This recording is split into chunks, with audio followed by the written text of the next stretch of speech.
Paramagnetic substances क्या होते हैं? तो paramagnetic substances. There are some substances when placed in external magnetic field, they are magnetized in the direction of magnetic field feebly, कमजोर रूप से, strong नहीं होता है इसमें, तो ये पैरा में आएगा. तो लिखो some substances when placed in external या external या magnetizing field, जो भी लिखना चाहो, एक magnetizing field, then they are magnetized in the direction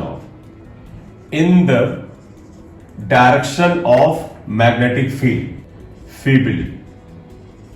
ठीक है, तो इसे आप ध्यान दीजिएगा. They are magnetized in the direction of magnetic field feebly are called paramagnetic substances. कुछ एग्जाम्पल ले लेते हैं. जैसे एल्यूमिनियम इसका बेहतर एक काफी popular example, aluminium, manganese, sodium etcetera. याद करो हमने डायमैटिक में कहा था when brought near the strong magnet they are repelled feebly, ये अट्रैक्ट होते हैं. तो अगला क्या लिखोगे? When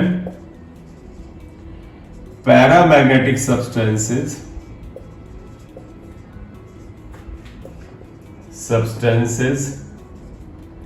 are brought near the strong magnet, they are attracted. मैं एक बार इसे रिपीट कर दूं किसी में अगर कंफ्यूजन, कोई नई बात नहीं है बेटा, पिछले वाले रिपेल हुए थे, अट्रैक्ट होंगे. तो क्या लिखा? when paramagnetic substances are brought near the strong magnet, they are attracted towards the magnet feebly, कमजोर रूप से बेटा आकर्षित होते हैं. When paramagnetic substance is placed in non-uniform magnetic field, they move from the weaker magnetic field region to the stronger magnetic field, क्योंकि ये magnetic field को पसंद करते हैं, तो ये कमजोर से strong की तरफ जाएंगे. देखो, when placed in non-uniform magnetic field, then paramagnetic substances move from weak to strong magnetic region. वो कमजोर से बेटा स्ट्रॉन्ग की तरफ जाएंगे क्योंकि इनको मैग्नेटिक फील्ड पसंद होता है. तो अगला देखो, ये अगर मैग्नेटिक लाइंस ऐसे जाती है, थोड़ा क्लोज बना ले रहे हैं क्योंकि बहुत बड़ा डायग्राम ना बनाना पड़े. ये मैग्नेटिक लाइंस हमने बनाई. ये अब अगर हम इसमें जहां पर ये मैग्नेटिक लाइंस, और ध्यान रखिएगा ये मैग्नेटिक लाइंस क्या है, ये मैग्नेटिक लाइंस वैक्यूम में है, वैक्यूम में रखी हैं या एयर में रखी हैं, तो यहां मैग्नेटिक फील्ड बी नॉट है. अब अगर हम इसके इस जगह पर एक पैरामैग्नेटिक सब्सटेंस रख दें, तो हम अगर एक पैरामैग्नेटिक सब्सटेंस रख देंगे तो पैरामैग्नेटिक सब्सटेंस बेटा मैग्नेटिक फील्ड को पसंद करता है और वो उनकी तरफ जाना चाहता है. और अगर खुद भारी है, क्योंकि हल्की चीजें मैग्नेटिक फील्ड की तरफ चल सकती हैं, भारी चीजें तो नहीं चलेंगी, तो अपनी तरफ खींच लेता है. दोनों तरफ है बेटा, म्यूचुअल है, क्योंकि बेटा न्यूटन थर्ड लॉ लग रहा है.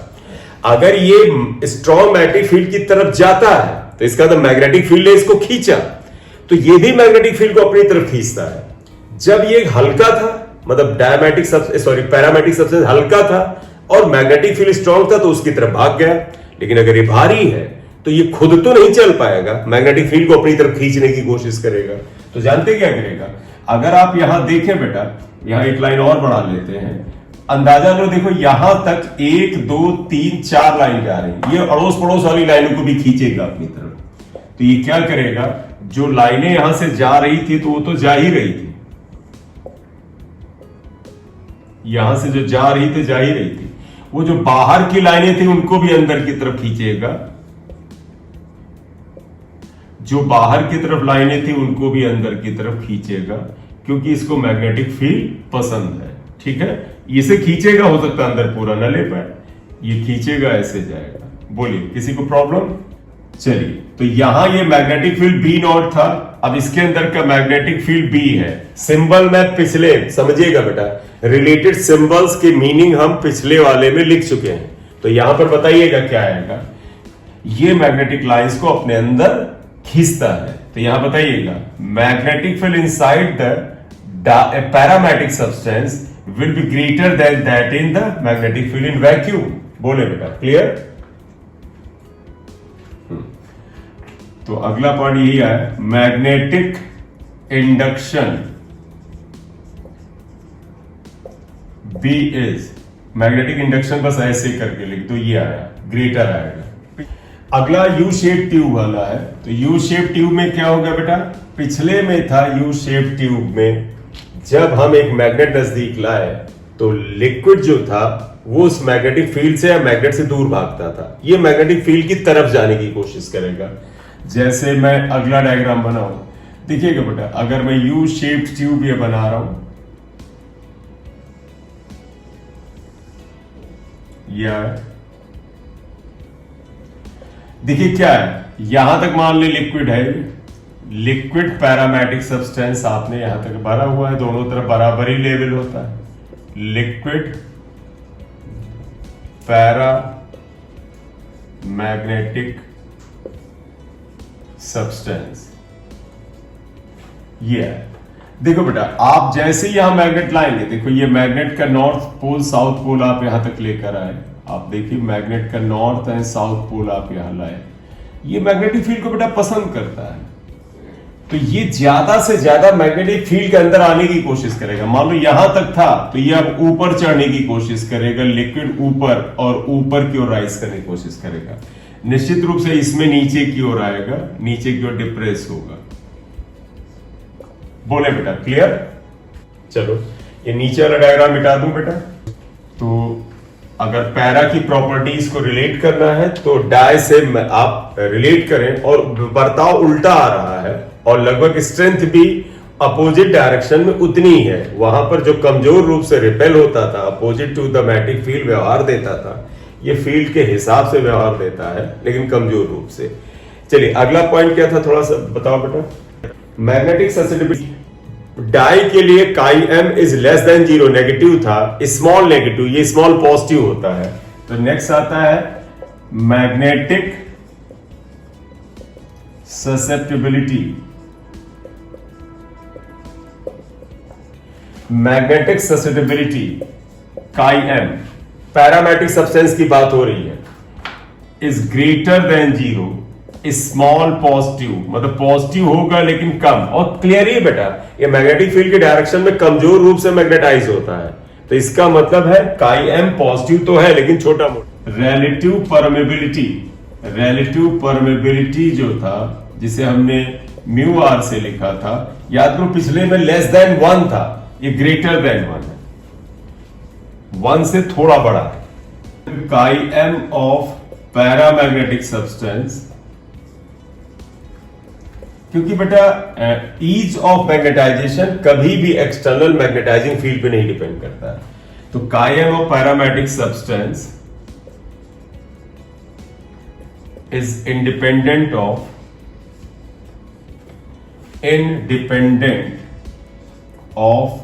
एच, ये एच पे नहीं डिपेंड करता, क्लियर? इंडिपेंडेंट ऑफ, ये तीनों के लिए सेम है बेटा, काई एम और एच में ऐसा कोई डिपेंडेंसी नहीं।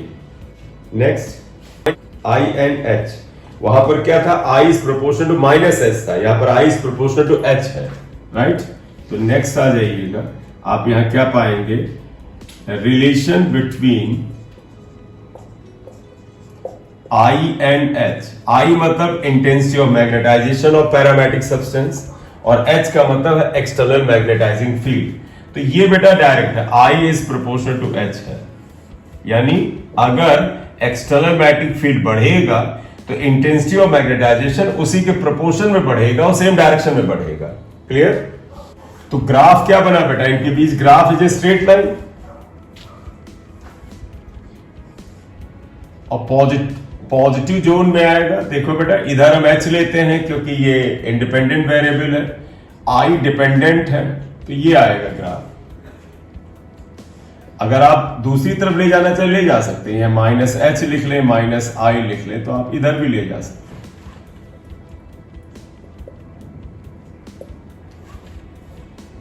हैं। इफेक्ट ऑफ टेम्परेचर, ये यहां पर पिछले से ज्यादा इंपॉर्टेंट है। वहां तो वो डिपेंड ही नहीं करता था। इसे क्यूरी लॉ कहते हैं। पैरामेट्रिक सब्सटेंस के लिए टेम्परेचर डिपेंडेंस को क्यूरी लॉ कहते हैं, जो अपने आप में एक क्वेश्चन ही बन जाता है। ये मैडम क्यूरी के नाम पर ही है, क्यूरी लॉ। और ये क्या कहता है बेटा, magnetic susceptibility of parametric substance is inversely proportional to the absolute temperature, यानी chi M is proportional to 1/T आएगा। तो आप क्या लिखोगे, according to this law magnetic, क्योंकि बेटा बोर्ड में भी आ सकता है आपका, मैग्नेटिक ससेप्टिबिलिटी जिसे हम काईएम लिखते हैं, of paramagnetic substances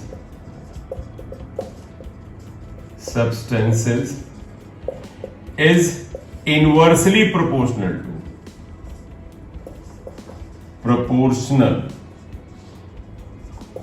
to the absolute temperature T। इसका मतलब क्या हुआ, काई M is proportional to 1/T। ये क्यूरी लॉ। तो ये क्वेश्चन 1 आया। तो ये जब आप प्रोपोर्शन का साइन हटाएंगे तो आएगा सी को क्यूरी बेटा कांस्टेंट कहते हैं, और यहां म्यू नॉट जो permeability of the free space होती है ये आ जाता है। तो कई जगह तो बेटा इन दोनों को कांस्टेंट मान के एक साथ लिख देते हैं, क्योंकि म्यू नॉट तो कांस्टेंट है, 4π×10⁻⁷ ये आया। तो जहां पर म्यू नॉट आप जानते ही हैं, सी को क्यूरी कांस्टेंट कहते हैं। निश्चित रूप से बेटा अलग अलग सब्सटेंस के लिए अलग अलग होता है, क्योंकि बेटा पैरामेट्रिक सब्सटेंस एक तो है नहीं, उसके अंदर कई उदाहरण है, और सबका मैग्नेटिक बिहेवियर के रेफरेंस होता है। हर सब्सटेंस, हर paramagnetic substance external magnetic field के डायरेक्शन में बराबर मात्रा में मैग्नेटाइज नहीं होता है। तो इसलिए सी उस सब्सटेंस की प्रॉपर्टी है, इसलिए इसको क्यूरी कांस्टेंट कहते हैं। तो अब आप एक चीज बताइएगा, काई एम और टी में ग्राफ क्या होगा, रेक्टेंगल और हाइपरबोला। तो इसलिए क्यूरी लॉ के हिसाब से आप समझिएगा बेटा, ये जो हम ग्राफ बना रहे हैं ये केवल पैरामेट्रिक सब्सटेंस के लिए ट्रू है। और वो क्या है, इधर आप एब्सोल्यूट ध्यान रखिएगा, आप लोग बाद में नहीं ध्यान रखते हैं, टेम्परेचर केल्विन में है। ये ग्राफ ऐसे आता है।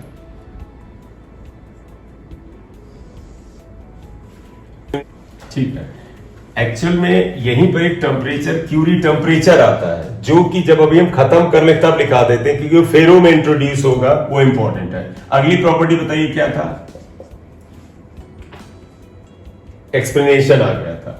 तो लिखिएगा एक्सप्लेनेशन ऑफ पैरामैग्नेटिज्म या पैरामैग्नेटिक सब्सटेंसेस। एक्चुअल में पैरामैग्नेटिक सब्सटेंसेस में क्या होता है, तुम याद करो, डायमैग्नेटिक सब्सटेंस के अंदर एक्सटर्नल मैग्नेटिक फील्ड के एब्सेंस में हर एटम जो होता था वो जीरो डायपोल मोमेंट रखता था, क्योंकि उसके अंदर का एक इलेक्ट्रॉन का डायपोल मोमेंट दूसरे इलेक्ट्रॉन के डायपोल मोमेंट से कैंसिल हो रहा था। पैरामैग्नेटिक प्रॉपर्टी उन सब्सटेंसेस में पाया जाता है जिनके एटम में इवन नंबर ऑफ इलेक्ट्रॉन नहीं, ऑड नंबर ऑफ इलेक्ट्रॉन्स होते हैं। तो पहले तो ये लिखेंगे, इनमें ऑड नंबर ऑफ इलेक्ट्रॉन्स होते हैं। पैरामैग्नेटिक या magnetism is obtained in substances in which atoms have odd number of electrons होता है। पहला तो ये ध्यान रखिए कि ये जगह क्वेश्चन में पूछेंगे, बहुत महत्वपूर्ण पॉइंट नहीं है लेकिन कई जगह पूछेंगे। दूसरा आप बताइएगा इसके अंदर का अगला प्रॉपर्टी हमारा क्या है, भाई साहब सुनिएगा बड़े ध्यान से, कि डायमैटिक सब्सटेंस में तुम्हें याद करो, डायमैटिक प्रॉपर्टी ऑर्बिटल रेवोल्यूशन से हो रहा था, ये स्पिनिंग ऑफ इलेक्ट्रॉन से होता है। केमिस्ट्री आपने पढ़ा है कि हर एटम के अंदर इलेक्ट्रॉन न केवल रिवॉल्व करता है बल्कि अपने एक्सिस पर स्पिन भी करता है। तो paramagnetic property spinning of the electron से आता है। तो लिखोगे paramagnetism is due to spinning या स्पिन या जिसे हम रोटेशन भी कहते हैं। जैसे बेटा होता है ना, हर प्लैनेट सन के चारों ओर रिवॉल्व भी करता है, अपने एक्सिस पे स्पिन भी करता है, रोटेट भी करता है, वही हाल है। ड्यू टू द स्पिन और रोटेशन ऑफ इलेक्ट्रॉन्स। बोले clear? It is due to the spinning और रोटेशन ऑफ इलेक्ट्रॉन्स। अब होता क्या बेटा, ध्यान से सुनिएगा, किसी एटम के अंदर अगर ऑड नंबर ऑफ इलेक्ट्रॉन्स है, ऑड इलेक्ट्रॉन्स है, तो तुम्हें पता है, तुमने केमिस्ट्री में पढ़ा है कि इलेक्ट्रॉन जब पेयर में पाए जाते हैं तो किसी पेयर के अंदर एक इलेक्ट्रॉन का स्पिनिंग अगर एंटी क्लॉकवाइज होता है तो दूसरे, समझिएगा बेटा, ये न्यूक्लियस है, ये जो इलेक्ट्रॉन पेयर में पाए गए, ये इलेक्ट्रॉन का स्पिनिंग अगर क्लॉकवाइज है और तो दूसरा इलेक्ट्रॉन जो होता है उसका स्पिनिंग क्या होता है, एंटी क्लॉकवाइज होता है। याद करो स्पिन क्वांटम नंबर। क्लियर? तो देखो इन्होंने क्या बोला कि इसमें ऑड नंबर ऑफ इलेक्ट्रॉन्स पाए जाते हैं, इसका मतलब है कि एक अनपेयर्ड इलेक्ट्रॉन होता है। जैसे ऑड नंबर मतलब वो मान लीजिए 11 इलेक्ट्रॉन है, तो 10 ने तो पेयर बना लिया, और उस पेयर में क्या होगा, इसके क्लॉकवाइज स्पिनिंग से जो मैग्नेटिक डायपोल मोमेंट आया, तो इसके एंटी क्लॉकवाइज स्पिनिंग से जो मैग्नेटिक डायपोल मोमेंट आया, दोनों अपोजिट डायरेक्शन में होंगे, कैंसिल कर देंगे। बोलिए क्लियर? लेकिन जो एक अनपेयर्ड इलेक्ट्रॉन, ऑड नंबर की वजह से जो अनपेयर्ड इलेक्ट्रॉन बचा, वो तो एक पर्टिकुलर डायरेक्शन में स्पिन कर रहा होगा, तो उस अनपेयर्ड इलेक्ट्रॉन के स्पिनिंग की वजह से हर एटम के पास एक अपना finite dipole moment particular direction में होता है। तो फर्क देखिएगा, डायमैटिक सब्सटेंस में एक्सटर्नल मैग्नेटिक फील्ड के प्रेजेंस में किसी भी एटम के पास नेट डायपोल मोमेंट नहीं था, लेकिन पैरामैग्नेटिक सब्सटेंस में हर एटम एक निश्चित डायरेक्शन में अपना डायपोल मोमेंट रखता है। किसकी वजह से? अनपेयर्ड इलेक्ट्रॉन की स्पिनिंग की वजह से। बोलिए बेटा, क्लियर? तो यही चीज लिखने जा रहा है, लिखो ड्यू टू स्पिनिंग ऑफ, या स्टेटमेंट थोड़ा बदल के करें, in the absence of external, in the absence of external magnetic field. So in the absence of external magnetic field, what is happening beta? Due to, final conclusion लिख रहा हूं बेटा, due to spinning of unpaired electron, every atom has net dipole moment in a particular direction. बोलिए, इतनी बात clear है सबको? हर atom बेटा यहां पर एक मैग्नेटिक डायपोल है, hence each atom of paramagnetic substance behaves as an atomic magnet. ये, और ये कैसे होता है देखो, जैसे हम यहां एक एटम में ही बना देंगे, ये हमने कह दिया ये एटम को रिप्रेजेंट कर रहा है, देखो ये हमने बना दिया एटम को रिप्रेजेंट कर रहा है, और जिस डायरेक्शन में इसका मैग्नेटिक डायपोल मोमेंट है उधर एरो बना देंगे, तो ये एरो मैग्नेटिक डायपोल मोमेंट की डायरेक्शन को रिप्रेजेंट कर रहा, और ये एटॉमिक मैग्नेट हो गया। बोलिए क्लियर है बात? लेकिन तुम ये कहोगे बेटा क्या कि भैया जब हर एटम एक मैग्नेट है तो एक्सटर्नल मैग्नेटिक फील्ड ये डीमैग्नेटाइज क्यों होता है? क्योंकि कोई बेटा आप एल्यूमिनियम का एक पीस ले लो, क्या वो मैग्नेट है? नहीं है भैया, उसे स्ट्रॉन्ग मैग्नेटिक फील्ड में रखो तो थोड़ा बहुत होगा मैग्नेटाइज, बहुत रत्ती पर।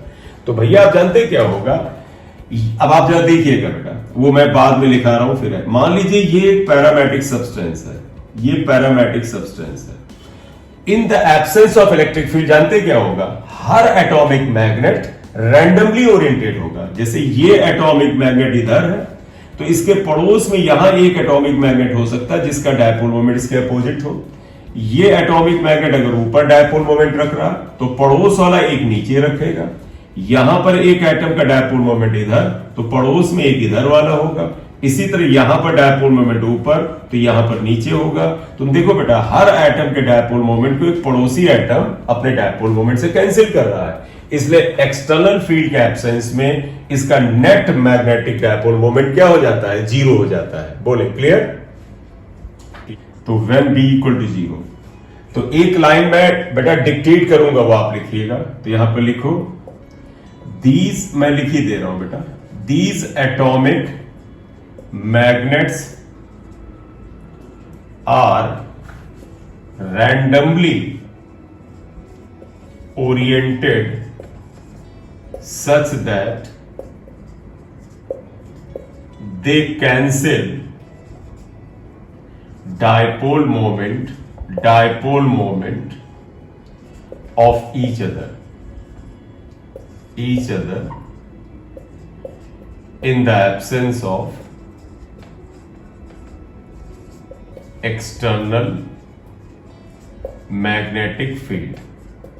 ठीक बेटा, तो क्या लिखा बेटा, दीज एटम्स या atomic magnets are randomly oriented such that they cancel dipole moment of each other, एक दूसरे के डायपोल मोमेंट को कैंसिल कर देते हैं in the absence of external magnetic field.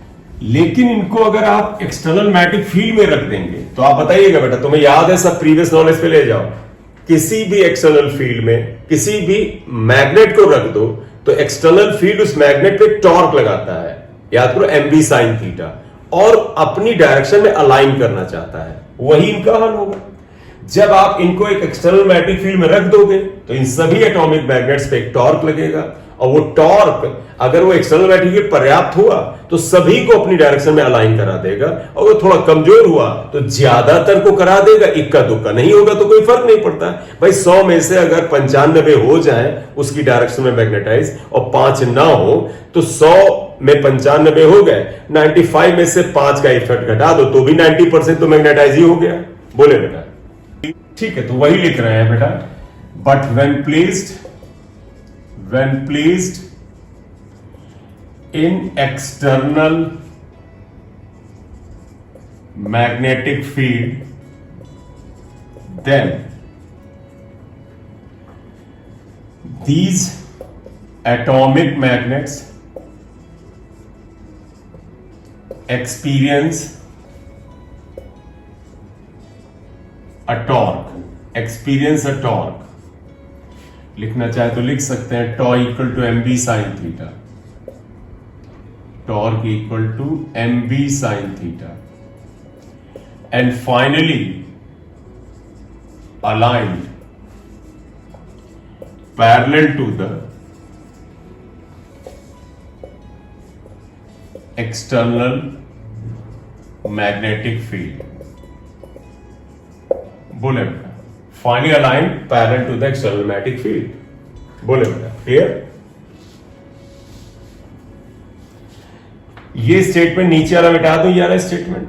तो finally they are getting align in the direction of magnetic field, और जब मैग्नेटिक फील्ड के डायरेक्शन में अलाइन होंगे तो देखो अलाइनमेंट ऐसे आएगा, यहां बना रहा हूं, देखो यही एटम उठा लें, आप कहोगे इसमें सॉरी यही सब्सटेंस उठा लें ये। अब देखो मैंने मैग्नेटिक फील्ड इधर लगा दिया, कहा चलो भाई मैग्नेटिक फील्ड दाहिनी तरफ लगा दिया, तो इन सभी एटॉमिक मैग्नेट्स पर इसके पैरेलल एक टॉर्क लगेगा, और ये इन सभी को या मैक्सिमम को, सबसे ज्यादा से ज्यादा को अपनी डायरेक्शन में क्या करेगा, अलाइन कर देगा, और जब एक ही डायरेक्शन में हो जाएंगे तो इसके अंदर मैग्नेटिक प्रॉपर्टी ले आएंगे। ठीक, ठीक, तो ये डायग्राम बना लीजिएगा। Hence substance is magnetize feebly in the direction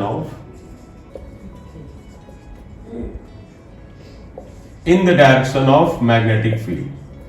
ये बेटा पैरामैग्नेटिक सब्सटेंस है, तो इतना करिए होगा। चलिए ठीक है बेटा, खत्म करें, बाय बाय, गुड नाइट। तो बेटा इस लेक्चर में हम लोगों ने पैरामैग्नेटिक सब्सटेंसेस के बारे में पढ़ा, उसके ईच एंड एवरी प्रॉपर्टी हम लोगों ने यहां ध्यान से पढ़ा। तो नेक्स्ट लेक्चर में हम लोग बेटा फेरोमैग्नेटिक सब्सटेंसेस, उनकी सारी properties, graphs, effect of temperature, magnetic hysteresis, permanent magnet, temporary magnet etcetera पढ़ेंगे। अगर बेटा आप चैनल को पहली बार देख रहे हैं और आपको लेक्चर यूजफुल लगते हैं तो आप चैनल को सब्सक्राइब कर लें, लाइक कर दें, अपने मित्रों में शेयर कर दें। पूरा वीडियो देखेंगे तो आपका जो नॉलेज है, जो आपका इसका फायदा होता है, तो कोशिश करें कि पूरा वीडियो देखें, उसको एक मूवी की तरह पार्ट में मत देखें। Thank you very much.